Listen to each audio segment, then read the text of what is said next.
Kan ada di pemberitaan IPK kurang dari 2 kok bisa lulus, harusnya kan drop out dengan IPK kurang dari 2. Nah terus bagaimana dia dan di mana dia melaksanakan kuliah kerja nyata, yang ketika saya tanyakan di pertemuan dengan UGM 15 April kemarin masih dicari atau memang tidak ada kan. Jadi proses akademik dulu proses akademiknya diinvestigasi, baru masuk ke investigasi forensik. Kalau forensik digital saya sudah confirm 100 miliar persen, 11.000 triliun persen itu palsu. Karena apa? Ya sampai saat ini ya tidak ada lembar pengesahan secanggih itu di belahan dunia manapun yang menggunakan teknologi sangat cantik, dengan sudah sering saya jelaskan, dengan rata tengah sempurna, lekukan huruf dari tiap karakter itu sangat sempurna, itu pakai algoritma atau persamaan kurva Bezier matematika, itu polinomial untuk membuat itu lengkungan itu cantik. Terus kaki-kakinya ada yang kurus sekali, terus tiba-tiba bulatannya cantik. Jadi itu memang teknologi yang belum ada saat itu kalau secara forensik digital. Kalau forensik yang lain ya bisa uji kertas, itu pun pasti ketemu. Kira-kira tahun berapa kalau usia kertas itu apalagi kalau pakai audit atau forensik tingkat nanoteknologi, itu seratnya bahkan bisa di tingkat mungkin molekul atau apa mereka yang belajar itu, bahkan bahan dasarnya jadi dari apa, dari mana itu dapat juga. Belum lagi jenis dan usia tinta forensik itu. Jadi semua dapat. Kalau itu dilakukan oleh polisi, hebatlah polisi kita bisa berdiri di atas profesionalisme itu, Bang. Siapa yang mendalilkan, itu dia yang membuktikan.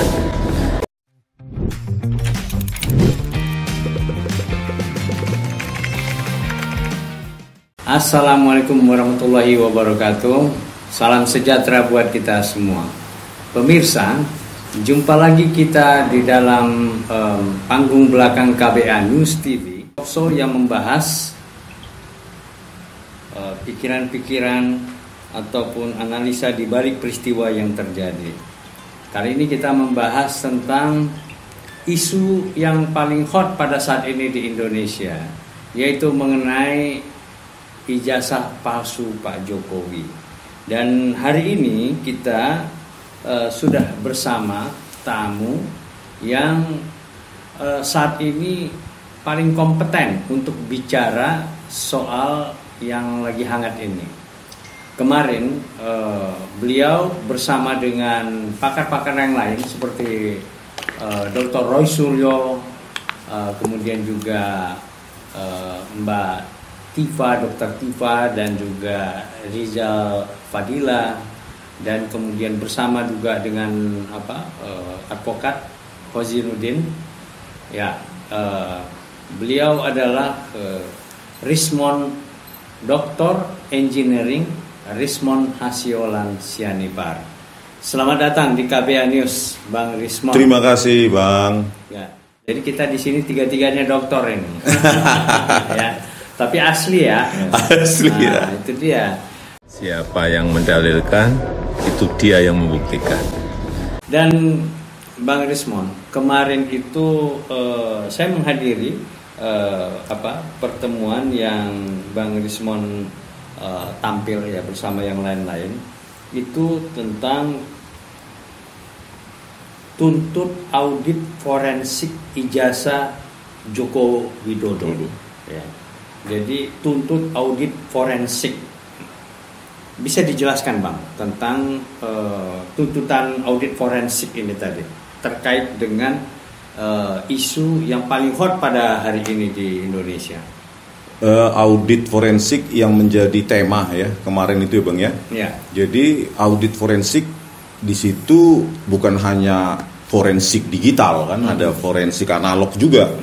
Ya, jadi mulai dari kita berbicara tentang keseluruhan proses akademik yang diakui dilalui oleh Pak Joko Widodo, mulai dari dia masuknya lewat apa, Sipen Maru atau perintis atau yang lainnya, terus jejak KRS-nya, apakah benar IPK-nya kurang dari 2 seperti yang diakui, terus skripsinya diakui oleh Pak Jokowi sendiri. iya kan, ada di pemberitaan IPK kurang dari 2 kok bisa lulus, harusnya kan drop out dengan IPK kurang dari 2. Nah terus bagaimana dia dan di mana dia melaksanakan kuliah kerja nyata, yang ketika saya tanyakan di pertemuan dengan UGM 15 April kemarin masih dicari atau memang tidak ada kan.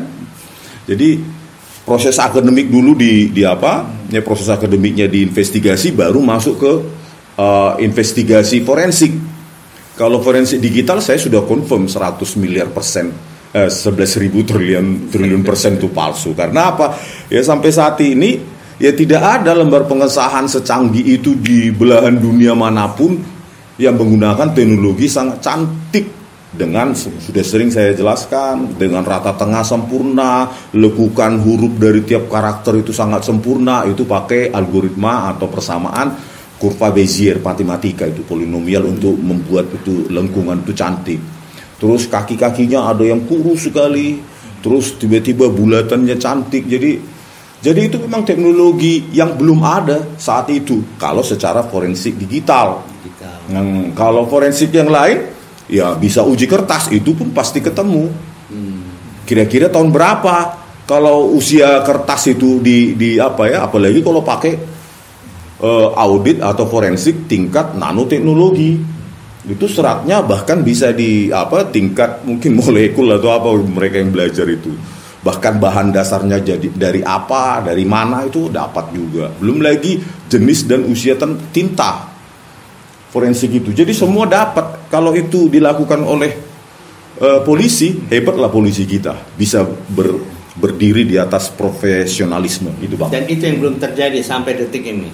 Belum terjadi, dan dari apa yang dilaporkan, apa yang diberitakan, bahkan ketika saya wawancara live di Kompas TV itu dengan Pak Yakub Hasibuan yang menjadi kuasa hukum Pak Jokowi, ia hanya mengatakan bahwa mereka menunjukkan ijazah SD sampai kuliahnya, bukan menyerahkan ya Bang ya, bahasanya menunjukkan. Harusnya kan menyerahkan untuk diinvestigasi secara forensik utuh tadi itu, audit forensik semua kepada kepolisian, itu yang benar gitu. Kalau cuma menunjukkan, ya itu kan kemampuan supranatural namanya. Kalau ini ditujukan langsung dikatakan itu asli kan Bang ya. Jauh dari itu.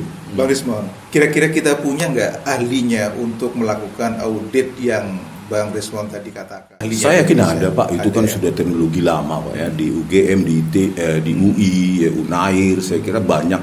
Kalau tidak ada, misalnya keterlaluan sih kalau tidak ada.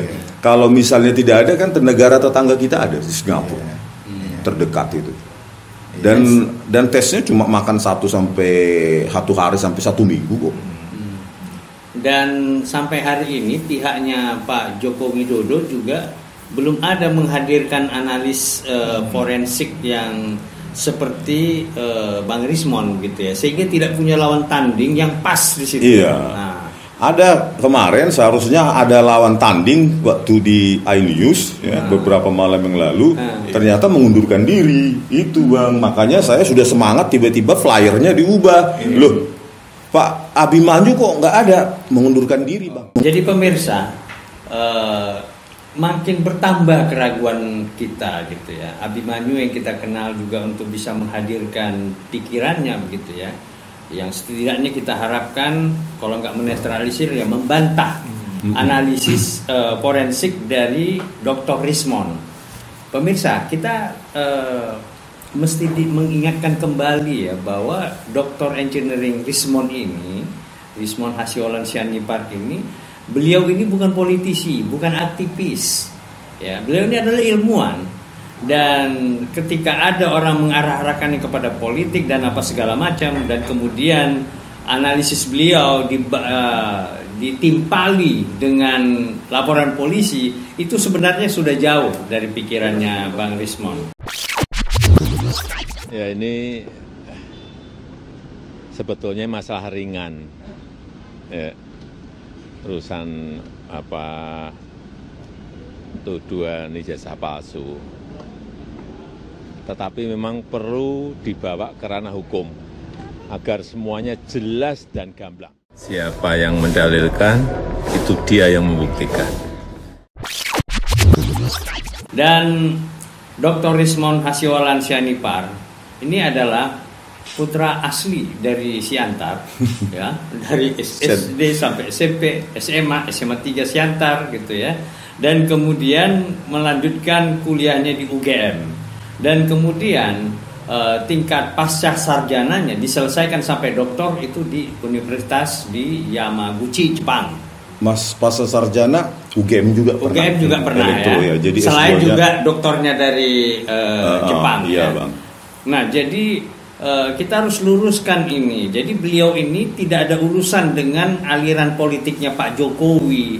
Pak Jokowi bagaimana tidak. Beliau berbicara sebagai intelektual, ya, berbicara sebagai akademisi gitu. Inilah yang ruang yang mesti kita buka sekarang ini. Dan Bang Rismond, ya, saya lihat itu di Siantar sudah geger ya, Sumatera Utara tentang ini Rismond gitu ya. Itu pernah membayangkan menjadi situasi seperti sekarang ini, bisa satu panggung berpelukan sama Abraham Samad, kemudian ada Danjen Kopassus lagi, Sunarko dan semuanya gitu ya. Dan secara tiba-tiba Anda udah langsung di dalam pelataran politik nasional. Gimana? Pernah membayangkan atau gimana? Enggak pernah ya. Seorang ilmuwan ya membahas apa yang ia anggap perlu dibahas. Betul. Jadi tidak ada penjadwalan kemarin harus saya bahas ijazah Pak Jokowi atau besok. Semua saya bahas di kanal saya itu. Dari KM50, Vina Cirebon, Jessica, korupsi-korupsi. Nah kebetulan saja ketika saya bahas kasus ijazahnya Pak Joko Widodo, dan itu pun atas desakan istri juga, bukan Anda. Jadi saya itu variabel bebas yang unpredictable sebenarnya, gitu loh. Jadi ya sebagai ilmuwan, ya sebagai seorang engineer, ya kita menganalisa apapun yang ingin kita analisa. Tidak menarik secara intelektual. Iya, menarik secara intelektual, Bang. Jadi kalau kita dibatasi atas etika yang kemarin dipermasalahkan, ada ahli hukum itu yang mengatakan etika profesi dari seorang ilmuwan begini-begini. Siapa? Orang di dalam keilmuan, jangankan ijazah Pak Jokowi dan skripsinya, galaksi pun harus kita periksa kan begitu. Jadi tanpa ada, justru kalau diarah-arahkan begitu dia tidak objektif. Nah saya latar belakang non parpol, non ormas, non yang lain. Ya saya menyajikan keilmuan saya, apalagi di forensik ada bidang ilmunya, dan itu sudah steady state, status quo. Ini ilmu ini sudah matang, ilmu tentang mempelajari kepalsuan. Jadi outputnya ya jelas asli atau palsu. Kalau misalnya hasil kajian saya ini palsu terus mencederai harga diri orang lain yang katakannya, ya itu urusan nanti. Tetapi ya bantahlah kajian saya dengan kajian kalian, itulah memperkaya kita. Ada beberapa sering saya sebutkan ilmu fake analysis itu ya, menganalisa palsu tidaknya dokumen, menganalisa palsu tidaknya audio, menganalisa palsu atau tidaknya gambar digital maupun analog, terus memeriksa palsu atau tidaknya video. Jadi memang itu sudah sebuah ilmu yang sudah yang sudah mapan, Bang. Mapan gitu loh. Ya kalau ditanyakan ke FBI atau organisasi forensik lainnya, ya ini sudah matang. Wah, mungkin satu departemen itu isinya. Mungkin karena yang dihadapi oleh Bang Rismond ini adalah status quo, kekuasaan, Bang. Iya.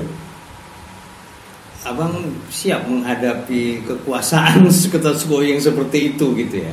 Kalau bagi saya segala macam risikonya. No turning back. Jadi no turning back, nggak ada titik balik, dan saya tidak mau islah, apalagi damai, apalagi tawaran. Saya nggak butuh itu.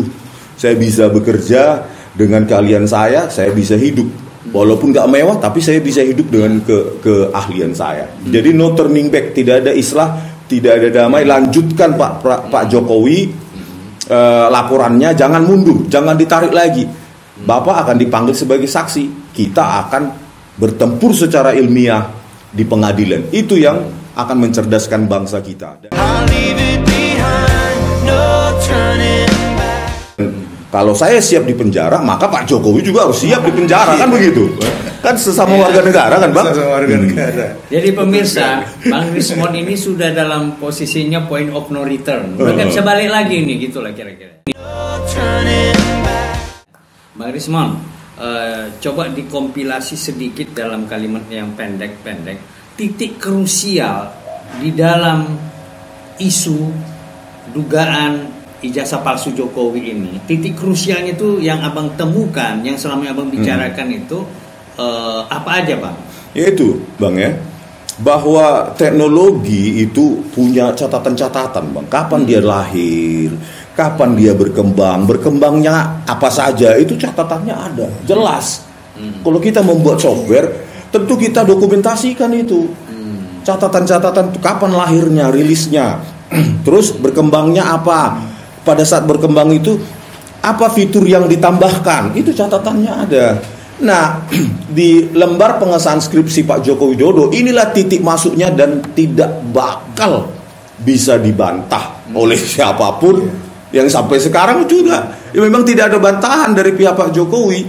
Terutama ketika saya tanyakan kepada Pak Yakub Hasibuan, ya memang mereka menghindari itu. Ya. Karena bahwa di dalam lembar pengesahan skripsi Jokowi menggunakan teknologi yang belum ada di tahun 1985, itu sudah sangat telat itu, Bang. Itu satu. Iya. Terus yang kedua, bahwa usia kertas itu saya lihat ya, saya raba itu jauh lebih putih daripada yang mulai dari Prakata.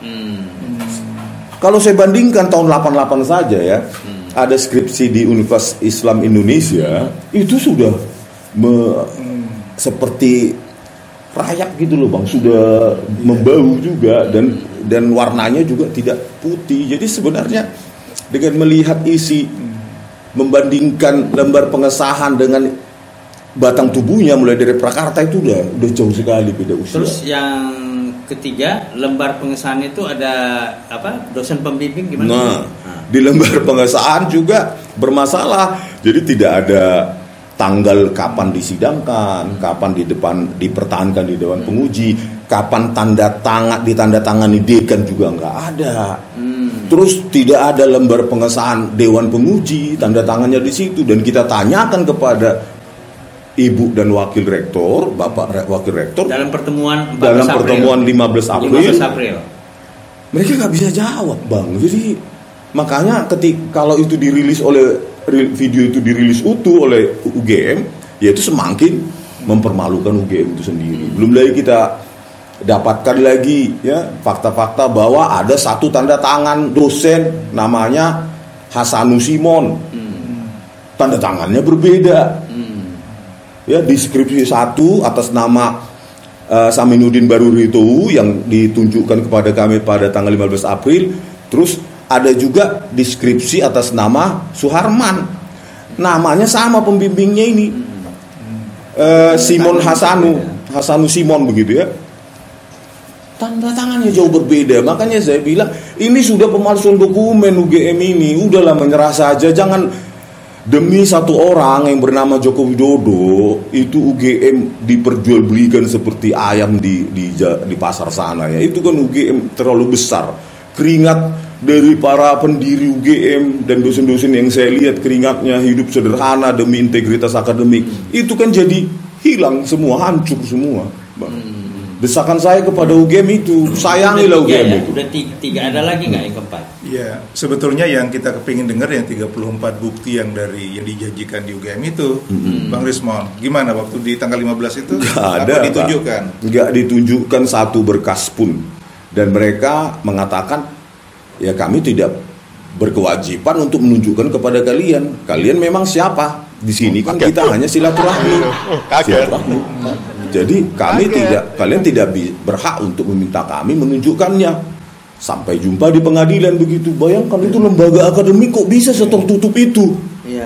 Kalau bukan tidak ada ditutupi kan tinggal diperlihatkan saja. Dan UGM itu bukan milik orang per orang. Iya, bukan milik mereka loh, Pak. Tapi dari APBN. Iya, APBN. Gitu ya. Itu loh. Itu ditutupi dan 34 itu yang diklaim itu tidak ada. Yang ditunjukkan saja sudah pemalsuan dokumen, Pak. Iya. Yang ditunjukkan tadi itu satu nama. Dosen pembimbing bisa beda. tanda tangannya terus ditunjukkan lagi yang skripsi atas nama Baru Rito itu yang katanya temannya Pak Joko Widodo ternyata di atas telah dipertahankan di depan Dewan Penguji Tesis. Jadi UGM ini sudah terlibat dalam pemalsuan dokumen. Sadarlah Ova Emilia, kalau ini nanti selesai kasus ini akan kita tuntut Ibu itu. Jadi pembuktiannya adalah mungkin teman-teman konten kreator atau wartawan atau yang suka mencari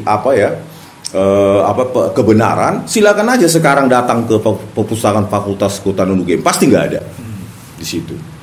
Ya itu juga yang dialami Pak Roy Suryo. Pak Roy Suryo kan karena dia public figure sudah dikenali oleh satpam atau yang lainnya Bang ya. Kalau saya kan nggak terkenal, datang bersama istri. Kalau sekarang udah terkenal Nah terus waktu saya datang saya pakai masker, pakai kacamata, masker. Terus yang pendekatan adalah istri saya, karena dia penulis, dia ngomong dengan yang menjaga perpustakaan itu. Terus tiba-tiba ditawarin, ini loh yang kemarin sedang viral. Bonus banget, padahal sebenarnya saya ingin melihat itu, tapi saya cari kok nggak ada yang tahun lama itu. Jadi rata-rata itu dibilang begitu, dijagalah kegembiraan itu dulu. Wah, ya. Ditahan lah kan, bisa pegang Pak, bisa gitu kan. Tapi cepet ya Pak ya, nanti ini apa alasannya gitu. Pokoknya cuma 5 menit. Iya, langsung lah saya foto, saya videokan gitu di situ. Jadi memang kalau memang asli itu produknya ditulis oleh Pak Joko Widodo, ya kenapa mesti orang lain susah mengaksesnya dan tidak ada lagi? Banyak orang yang bilang sekarang di perpustakaan itu tidak ada lagi. Barang itu udah nggak ada lagi? Nggak ada lagi, gitu loh. Bayangkanlah itu Bang. Dan yang paling heran, kan mereka punya electronic thesis and dissertation untuk UGM. Untuk Fakultas Kehutanan tahun 1985 itu cuma punyanya Pak Joko Widodo. Yang lain tuh nggak ada. Jadi bagaimana orang membandingkan? Begitu susahnya mengakses informasi tentang Pak Joko Widodo ini di UGM. Seolah-olah skripsinya berkaitan dengan data intelligence keamanan negara. Padahal kan judulnya kayu lapis Bang. Jauh sekali dengan pola konsumsi gitu. Pola konsumsi kayu lapis di Solo begitu. Kan nggak ada kaitannya dengan data intelijen negara. Kalau diketahui publik itu membahayakan, kan ada juga gitu Bang. Kalau skripsinya tentang misalnya data-data intelijen ya mungkin nggak, pastilah tidak dibuka untuk publik. Ini kan jauh dari itu. Bang, kabarnya yang lalu itu Abang dan kawan-kawan itu ada diterima silaturahmi di rumah Jokowi. Gimana dulu ceritanya itu? Bukan saya ya Pak ya. Saya memang pergi ke sana, sudah berada di sekitar diameter 1 kilometer lah dari rumah Pak Jokowi di Kecamatan Banjarsari itu, Kutai Utara ya. Jadi pagi hari itu, malam harinya saya sudah dibilang oleh Pak Damai Harunubis sebagai koordinator lapangan di sana, ayo berangkat aja aman gitu. Jadi kami berangkat pagi ke sana. Sudah dalam posisi itu saya tanyakan lagi, gimana Pak Damai Harunubis, titik kumpulnya di mana? Dikoreksi, mengingat keamanan. Bro di ini dulu, di dalam mobil aja, nggak usah keluar dulu. Karena tapi pertemuan mereka kawan-kawan itu tetap berlangsung. Tetap berlangsung. Akhirnya saya tidak bisa datang ke sana karena sesuai dengan instruksi arahan dari Pak Damai Harunubis. Akhirnya Pak Damai Harunubis, Pak Rizal Fadila dan Bu Kurnia lah yang masuk. Kesimpulan mereka di dalam apa? Tidak ada ditunjukkan ijazahnya atau dokumen lainnya gitu, nggak ada. Jadi pemirsa, makin sudah tidak karu-karuan isu ini gitu ya. Apalagi yang mau ditutup-tutupi gitu ya. Dan kita tidak menuduh ya, Bang Rismon juga tidak menuduh, siapa tidak menuduh, tetapi tindakan dari UGM yang tertutup seperti itu, kemudian juga pertemuan ada tetapi tidak substansial, dan jadi sampai detik ini pertanyaan itu terus bergelantungan tuh di pikiran dari Bang Rismon dan kawan-kawan, demikian juga publik pada akhirnya. Kita nggak tahu ini pemerintah kita sepertinya misalnya Departemen Pendidikan atau Komisi Informasi Pusat ataupun Ombudsman ini itu nggak ada turun tangan ya di dalam masalah ini. Harusnya kan turun tangan ya Bang ya. Kan informasi ini kan informasi dari seseorang yang bukan sembarangan loh. Kecuali kalau mungkin tingkat bupati aja mungkin nggak usah kita ributi secara nasional. Ini kan pemimpin kita 10 tahun. Kan informasinya harus terbuka di apa ya, di publik, jadi asupan publik ini harusnya. Ini enggak ya, mungkin kalau nggak kita ributin pun sampai kapanpun ini jasa Pak Jokowi ini nggak bakal pernah muncul ke publik, nggak bakal Bang. Jadi ya ini pelajaran juga lah untuk KPUD, terutama KPU tingkat pusat ketika mencalonkan jadi calon presiden, ya harusnya ijazah aslinya itu dibawa dan difoto dan divideokan oleh wartawan, biar besok dia tidak bisa mengelak lagi. Gitu.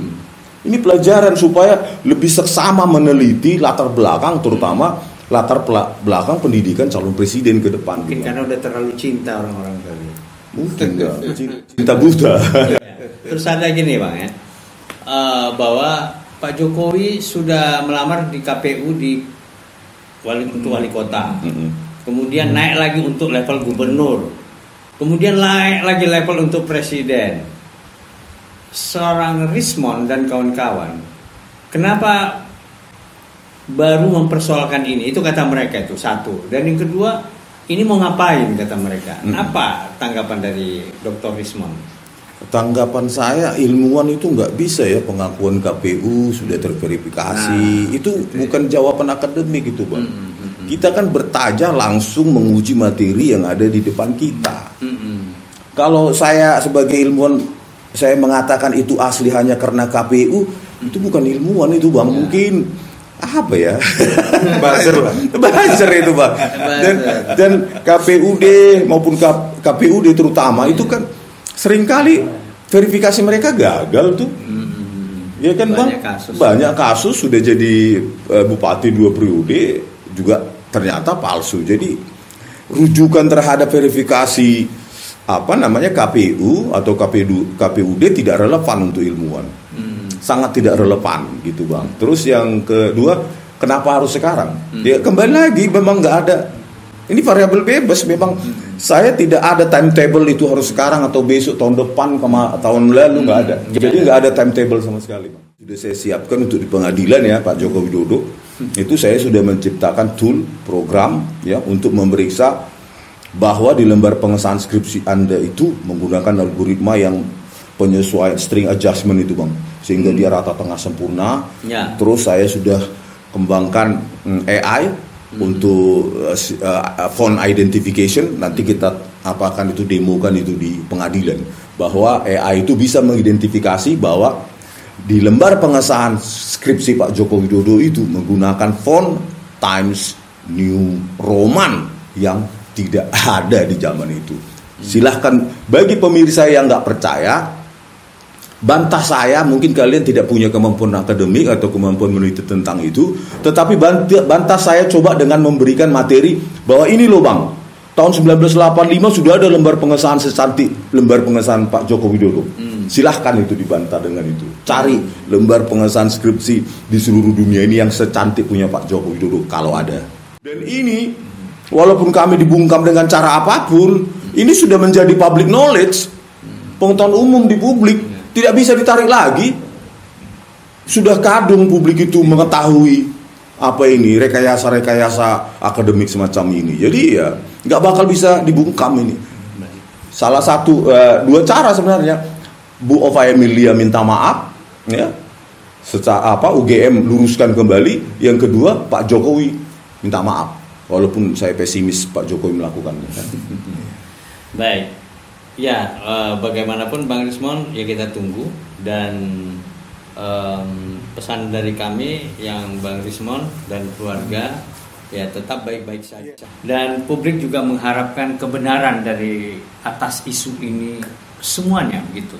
Dan tidak perlu ada ditutup-tutupi. Dan bagi pemerintahan Pak Prabowo juga ini menjadi catatan, jangan sampai kesimpang siuran ini dikenang orang terjadi di era Pak Prabowo. Dan bagi Pak LSP ya, Pak Kapolri dan institusi kepolisian, bagaimana menghandle ini? Bisakah dengan secara profesional dan fair di situ, atau bagaimana? Ya itu kita tunggu.